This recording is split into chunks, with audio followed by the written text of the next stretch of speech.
Zerubbabel and the high priest led a group of God's people back to Judah to rebuild the Lord's temple in Jerusalem. First, the priests rebuilt the altar. They gave burnt offerings to God and celebrated.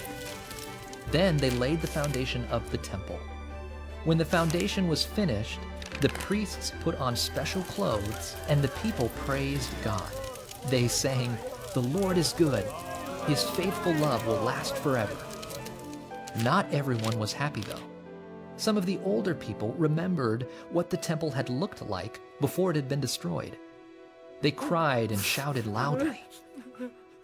Sometimes other people interrupted the building of the temple by making the people of Judah discouraged or afraid.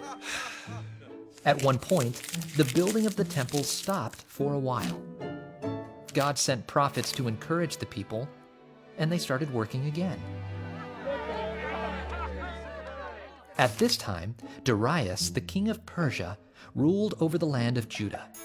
The king was in charge of a lot of land, so he put governors in charge of some of the land.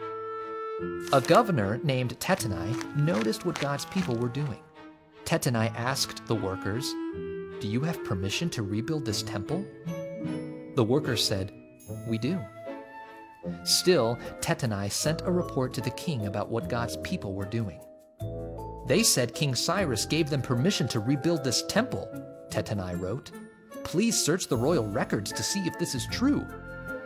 King Darius's officials searched the royal records for Cyrus's order. They found it, a scroll with a record from King Cyrus. This is what was written on the scroll. "Let God's temple be rebuilt. It will be a place to offer sacrifices. Let its foundation be rebuilt." King Cyrus had also ordered for the cost of building the temple to be paid for out of the royal treasury. So King Darius sent a letter back to Tattenai.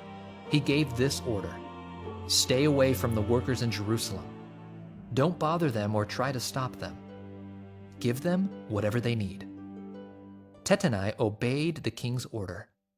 The Jewish leaders kept building, and they finally finished the temple of God. The people celebrated and made offerings to God. They chose priests and assistants to serve in the temple. Then God's people celebrated the Passover.